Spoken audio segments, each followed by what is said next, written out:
ఓం శ్రీ గురుభ్యో నమ. ఓం శ్రీ మాత్రే నమ. శని శని గ్రహము చాలామంది కూడా ఎల్నాటి శని అని. ఎల్నాటి శని అంటే ఏంటంటే ఏదైతే రాశిలో ఉంటారో వాళ్ళకి జన్మశని అని, ద్వితీయ స్థానంలో వాళ్ళ రాశి నుంచి ద్వితీయ స్థానంలో శని ఉంటే దాన్ని దాన్ని కూడా ఎల్నాటి శని అంటారు. అంటే ఏదైనా రాశిలో వాళ్ళ రాశిలో జన్మంలో ఉన్న ద్వితీయంలో ఉన్న వ్యయస్థానమైన 12వ స్థానంలో ఉంటే దాన్ని ఎల్నాటి శని అంటారు.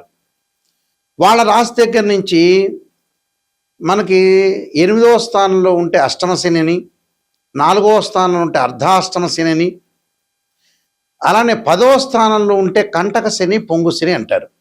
శని ఏంది? పనులలో కొంత ఆలస్యం జరగటం, ఆయు ప్రమాణం తగ్గటం, ఆరోగ్యపరంగా ఇబ్బందులు, చికాకులు, కోపాలు, ఏ పనులు జరగకుండా ఉండటం, దగ్గరికి వచ్చినట్టు వచ్చి పనులు, అవమానాలు, అనుమానాలు, గొడవలు, తగాదాలు, ధన నష్టము, ఆరోగ్యపరంగా ఇబ్బందులు, అంటే ఇలాంటివన్నీ కూడా చాలా డబ్బు పరంగా మోసపోవటం, ఇలాంటివన్నీ కూడా శని ద్వారా జరుగుతుంటుంది. అంటే శనిగ్రహం అనేది మన జాతకంలో బాగలేకపోయినా, గోచారీత్యా బాగలేకపోయినా ఇలాంటివన్నీ జరుగుతాయి. ఇప్పుడు శనిగ్రహము ప్రత్యేకంగా బుధుడి నక్షత్రంలోకి రాబోతుంది. అంటే శని మీనరాశిలో ఉన్నారు. మీనరాశిలో మే 17వ తారీఖు నుంచి శని రేవతి నక్షత్రమైన బుధుడి యొక్క నక్షత్రంలో ఉంటాడు. ఎప్పటి వరకు ఉంటాడు అంటే జూలై 27 వరకు ఉంటాడు.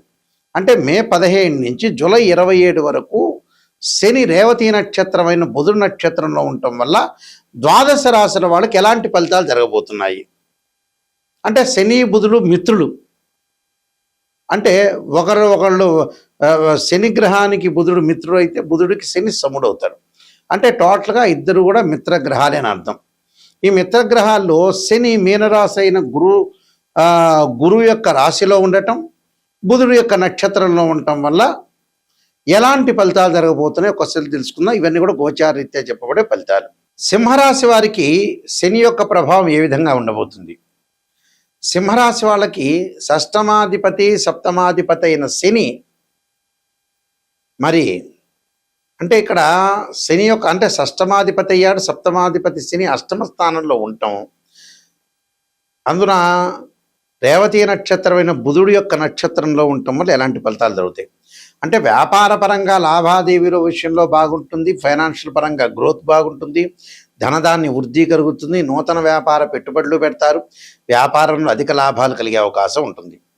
అంటే అష్టమ స్థానంలో శని వల్ల ఇలాంటి ఫలితాలు జరుగుతాయి. కానీ అష్టమ స్థానంలో శని వల్ల అది బుధుడు నక్షత్రంలో ఉండటం వల్ల కొద్దిగా మెరుగైన ఫలితాలు వస్తాయి. మామూలుగా అయితే మంచి ఫలితాలు రావు నిజం చెప్పాలంటే. 8వ స్థానంలో ఉండటం వల్ల దీర్ఘకాలిక వ్యాధుల విషయంలోనూ, ప్రయాణాల్లో జాగ్రత్తగా ఉండాలి, జంతువు వల్ల కూడా మనకి ఇబ్బందులు కలగటం, వృత్తి ఉద్యోగాల్లో కూడా కోపాలు ఎక్కువగా ఉండటం, ఆఫీసర్లతో గొడవలు పెట్టడం, రుణాలు చేసే అవకాశాలు ఎక్కువ ఉండటం, మనం ఎవరైతే ఉంటాయో మనం డబ్బులు ఇచ్చామో వాళ్ళు తిరిగి ఇచ్చే అవకాశం అనేది ఉండదు. అలానే జాయింట్ దారులతోటి, స్నేహితులతోటి కొన్ని ఇబ్బందులు కలిగే అవకాశం ఉండటం, ప్రతి విషయంలో కూడా పరిష్కార మార్గం అనేది ఎలా చేయాలనే ఆందోళన చెందటం, శాంతమే ప్రతి విషయంలో కూడా పరిష్కార మార్గం, వృత్తి ఉద్యోగాల్లో కొంత కోపం తగ్గించుకోవాలి, రుణాలు వసూలు చేయటంలో తొందర పడకూడదు, జాయింట్ దారులతో స్నేహితులతోటి కూడా కొన్ని ఇబ్బందులు కలిగే సూచనలు అనేవి బాగా ఎక్కువ ఉంటాయి. కాబట్టి కొద్దిగా జాగ్రత్తగా ఉండి వృత్తి ఉద్యోగాల్లో కోపం తగ్గించుకొని, అలానే రుణాలు వసూలు చేయటంలో కూడా తొందరగా ఉంటాం, జంతువు వల్ల కూడా కొన్ని ఇబ్బందులు కలిగే సూచనలు అనేవి ఉంటాయి. ఆరోగ్యాన్ని చాలా జాగ్రత్తగా కాపాడుకోండి, ఎవరితో కూడా గొడవలు పడద్దండి, బంధుమిత్రులతో సఖ్యతగా ఉండండి, మిత్రులతో కూడా కొంత సఖ్యతగా ఉండి ముందుకు వెళ్ళాలి. అంటే శుభ కార్యక్రమాలు వాయిదా పట్టడం ఒకటి, విద్యార్థులకు కొంచెం ఇబ్బందులు కలిగే సూచనలు ఉంటాయి. ఆరోగ్యాన్ని కాపాడుకోండి, ముందుకు వెళ్ళండి. ఆరోగ్యమే చాలా ఇంపార్టెంట్. ఉద్యోగపరంగా వ్యాపార పరంగా బాగుంటుంది, ఆరోగ్యాన్ని కొద్ది జాగ్రత్తగా ఉండాలి, బంధుమిత్రుల కలహాలు లేకుండా చూసుకోండి. అయితే నేను కొన్ని పరిహార మార్గాలు చెప్పుతున్నా, పరిహారాలు మీరు పాటించండి, మీకు మంచి జరిగే అవకాశాలు ఖచ్చితంగా ఉంటాయి. శని యొక్క దోషం ఉన్న వాళ్ళు ఖచ్చితంగా ఎల్నాటి శని కానీ జన్మ శనిలో ఉంటే ఏం చేయాలి? గోచారరీత్యా ఎవరికైనా సరే ప్రజెంట్ మీనరాశి వాళ్ళకి జన్మంలో శని ఉన్నాడు, ఒకవేళ వారి యొక్క జాతకంలో శని బాగలేకపోయినా, ఆ లగ్నం నుంచి శని మహర్దశ జరుగుతున్నా, శని అంతర్దశలు జరుగుతున్నా, విదిశ జరుగుతున్నా, ప్రాణదశ సూక్ష్మదశ జరుగుతున్నా, శని బాగలేకపోయినా వారి జాతకంలో కేవలం నాట్ ఓన్లీ ట్రాన్సిట్ సిస్టమ్ అంటే బర్త్ చార్ట్లో కూడా బాగలేకపోతే, అంటే బర్త్ చార్ట్లో బాగలేకపోయినా, గోచారరీత్యా బాగలేకపోయినా శని యొక్క దోషానికి పరిహారం చేసుకోవాలి. ఆ పరిహారాలు ఎలాంటి పరిహారాలు అంటే, జన్మశనిలో గోచారీత్యా ఉండి బర్త్ చార్ట్లో బాగాలేకపోతే శని యొక్క స్తోత్ర పారణం చేయాలి. దక్షిణాకాళి యొక్క స్తోత్ర పారణాన్ని శనివారం చేయటం, నీలాంజన సమాభాసం రవిపుత్రేమాగ్రజం ఛాయామార్తాండ సంభూతం తం నమామి శనైశ్చరం అనే మంత్రం చక్కగా చదువుకోవాలి. నువ్వుల దానము, నల్లని వస్త్రాన్ని దానం చేయాలి. నల్లని మేకు, నల్లని వస్తువులు ఏదైతే సరే, నల్లని చెప్పులు, గొడుగు దానం చేయటం మంచిది. అలానే ఇక్కడ జాతకపరంగా ఇప్పుడు మేషరాశి వాళ్ళు ఉన్నారు. మేషరాశి వాళ్ళకి ఏ విధంగా ఉండబోతుంది అంటే, మేషరాశిలో జన్మించిన వాళ్ళు కానీ, ద్వాదశ రాశుల్లో జన్మించిన వాళ్ళు కానీ, మేషరాశి వాళ్ళకి ఎలా ఉంటుంది? 12వ స్థానంలో శని ఉన్నాడు ఇప్పుడు ప్రజెంట్. 12వ స్థానంలో శని ఉంటే ఎలాంటి పరిహారం చేసుకోవాలి అంటే, వాళ్ళు తప్పకుండా నల్లని ద్రాక్షారసంతో శనికి అభిషేకం చేయాలి. నీలాంజన సమాభాసం రవిపుత్రేమాగ్రజం ఛాయామార్తాండ సంభూతం తం నమామి శనైశ్చరమని నల్లని ద్రాక్షారసంతో అభిషేకం చేయాలి. చేయటం వల్ల శని యొక్క దోషం పోతుంది. అలానే కుంభరాశి వాళ్ళకి ద్వితీయ స్థానంలో శని ఉన్నాడు. కుంభరాశి వాళ్ళకి ద్వితీయ స్థానంలో శని ఉంటే ఏం చేయాలి అంటే, శని జపం చేయటం, శనైశ్చరుడు యొక్క తిలలతో హోమం చేయాలి. హోమం చేయటం వల్ల కుటుంబ పరంగా ఉండే కలహాలు ఇలాంటివన్నీ తొలగిపోతాయి. ఆరోగ్యపరంగా ఇబ్బందులు తొలగిపోతాయి. అంటే కుంభము, మీనము, మేషరాశి వాళ్ళు ఇలాంటివి చేయాలని అర్థం. అలానే మిగతా రాశుల పరిస్థితి ఏంటి? మిగతా రాశుల వాళ్ళు ఎలాంటి ఫలితాన్ని చేయాలి అని అంటే, ఇక్కడ అష్టమ స్థానాన్ని తీసుకుందాం. సింహరాశి వారికి ఏ విధంగా ఉండబోతుంది? సింహరాశి వాళ్ళకి అష్టమ స్థానంలో శని. వాళ్ళు తప్పకుండా శని జపం చేయటం, శని హోమం చేయటం, దాంతోపాటు నువ్వులతో చేసిన, నువ్వులు బెల్లం కలిసిన చేసిన ఉండల్ని తయారు చేసుకుని ప్రధాన అర్చకులకు ఇచ్చి అందరికీ కూడా భక్తులకు వితరణ చేయమని చెప్పాలి. దానివల్ల తొలగిపోతుంది. అలానే 4వ స్థానంలో శని ఎవరికి ఉన్నారు? ధనస్సు రాశి వాళ్ళకు ఉన్నారు. ధనస్సు రాశి వాళ్ళకి చతుర్థ స్థానంలో శని ఉండటం వల్ల వాళ్ళు ఖచ్చితంగా చేయాల్సింది ఏమిటి అని అంటే, నువ్వులు దానం చేయటం, నల్లని వస్త్రము, నల్లని మేకు, నల్లని చెప్పులు, నల్లని గొడుగు దానం చేయాలి. శనికి అభిషేకం చేయాలి. ఎలాగా? నువ్వుల నూనెతోటి, తిలలతోటి అభిషేకం చేయాలి వాళ్ళు చేయాల్సింది. అంటే ఈ చతుర్థ స్థానంలో శని ఉన్నారు కాబట్టి ఈ విధంగా రెమెడీ చేయాలి. అలానే కంటక లేదా పొంగు స్థానం అన్నాము అంటే, వాళ్ళ రాశి దగ్గర నుంచి దశమ స్థానంలో శని ఉంటాం. ఎవరికి ఉంది దశమ స్థానంలో? మిథున రాశి వాళ్ళకు ఉంది.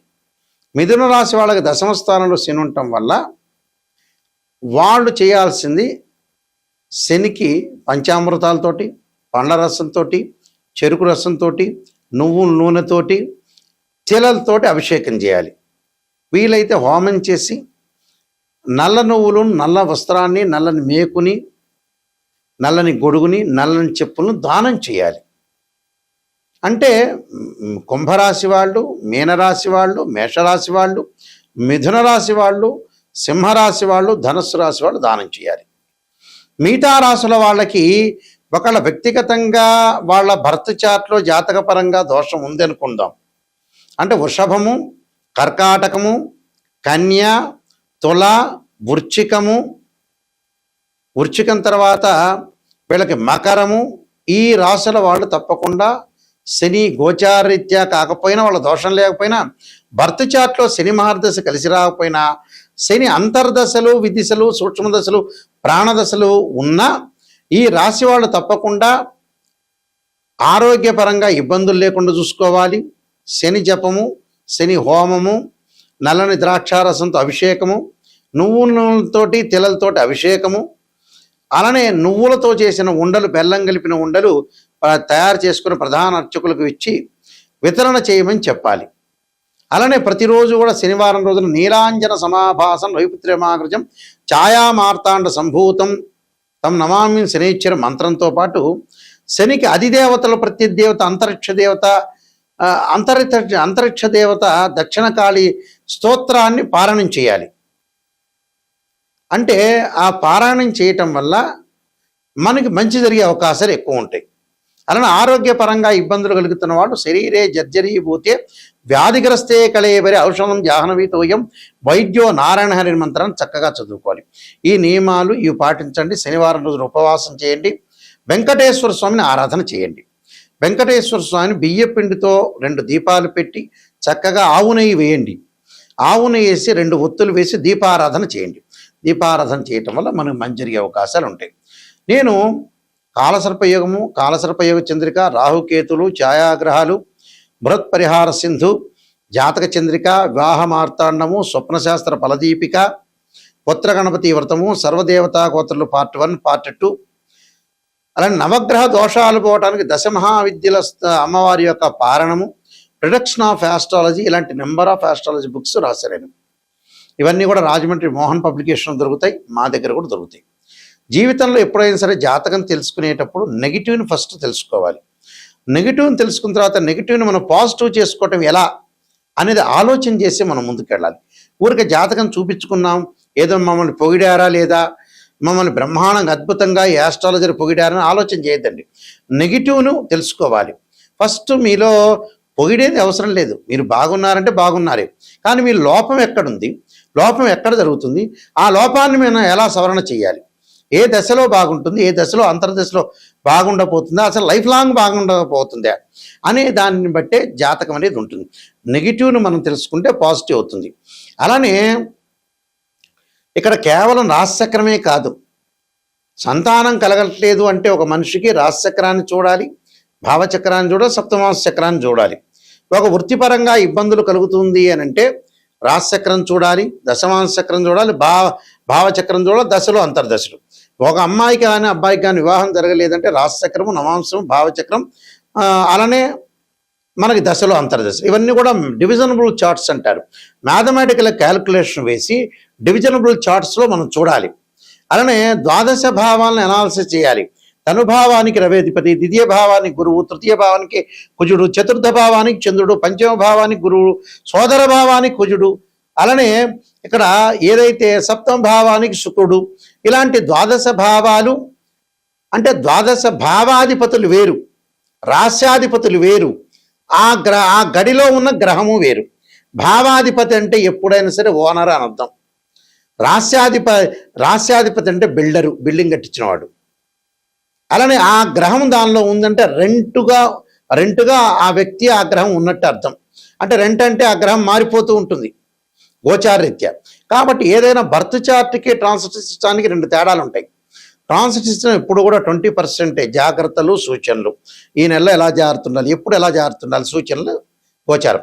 బర్త్ చార్ట్ అంటే ఏమిటి, జీవితంలో ఒక చెట్టుకు వేళ్ళు ఉంటాయి చూసారా, ఆ వేళ్ళు బర్త్ చార్ట్. ఆ వేళ్ల పైన కాండం ఉంటుంది, కాండానికి కొమ్మలు ఉంటాయి, ఆ కొమ్మల దగ్గర ఆకులు ఉంటాయి, ఆకులు అనేవి గోచారం. ఆకులు అంటే ఏంటి, రైన్ సీజన్లో వస్తాయి, వింటర్ సీజన్లో అలానే ఉంటాయి, సమ్మర్ సీజన్లో కిందకి రాలిపోతుంటాయి. అంటే ఎప్పుడైనా మ్యాథమెటికల్ క్యాలిక్యులేషన్ వేసి డివిజనబుల్ చార్ట్ చూసి శని ఎక్కడున్నాడు, శని నీచ స్థానంలో ఉన్నాడా, ఉచ్చ స్థానంలో ఉన్నాడా, ఏ స్థానంలో ఉండబోతున్నాడు, ఏ స్థానంలో మంచిది అనేది మనం చూసుకొని జాతకరీత్యా క్లారిటీగా మనం ఒక డిక్లరేషన్కి రావాలి. జాతకంలో ఇలా ఉండబోతుంది తెలుసుకొని ముందుకెళ్తేనే మీకు మంచి జరుగుతుంది. అందువల్ల www.nayakanti.com కానీ .in కానీ చూడండి. స్క్రీన్ మీద స్క్రోలింగ్ అవుతున్న నెంబర్ నా దగ్గరికే వస్తుంది, నేనే మాట్లాడతాను, కన్సల్ట్ చేస్తాను. అందువల్ల ప్రతి విషయాన్ని కూడా కూలంకషంగా తెలుసుకోండి. నిజంగా తెలుసుకోవాల్సిన వాళ్ళు నెగిటివ్ తెలుసుకోవాలి, తెలుసుకుంటేనే మీకు మంచి జరిగే అవకాశం ఉంది. ఎవరైనా సరే నాకు ఫోన్ చేసేవాళ్ళు డాక్టర్ నాయకంటి మల్లికార్జున శర్మ ద్వారా బాగుపడాలి, నెగిటివ్ కూడా నేను తెలుసుకోవాలి, నిజాన్ని తెలుసుకోవాలి, సత్యాన్ని తెలుసుకోవాల్సిన వ్యక్తులు మాత్రమే నాకు ఫోన్ చేయండి. నా ద్వారా బాగుపడే వ్యక్తులు మాత్రమే నాకు ఫోన్ చేయండి దయచేసి. బాగుపడద్దు పొగడండి అంటే వేరే జ్యోతిష్యుని సంప్రదించుకోండి. అదే క్లారిటీ నేను చెప్పేది మీకు. అందువల్ల జాతకాన్ని క్లియర్గా తెలుసుకుంటేనే మీకు మంచిది. లేకపోతే ఊరికే మీ టైం వేస్ట్, మీరు అడగటము వేస్ట్ అవుతుంది. అందువల్ల ఖచ్చితంగా ఇలాంటివన్నీ తెలుసుకోండి. ఒక అవగాహనకి రావాలి. ప్రజలైనా కూడా ఒక అవగాహనకి రావాలి. నిజాన్ని తెలుసుకోవడం చాలా మంచిది. నిజం అనేది నిప్పు లాంటిది. మీ అందరికీ కూడా పరమేశ్వరుడి యొక్క కరుణాకటాక్షం ఉండాలని ఆశిస్తూ సర్వే జనా సుఖినో భవంతు.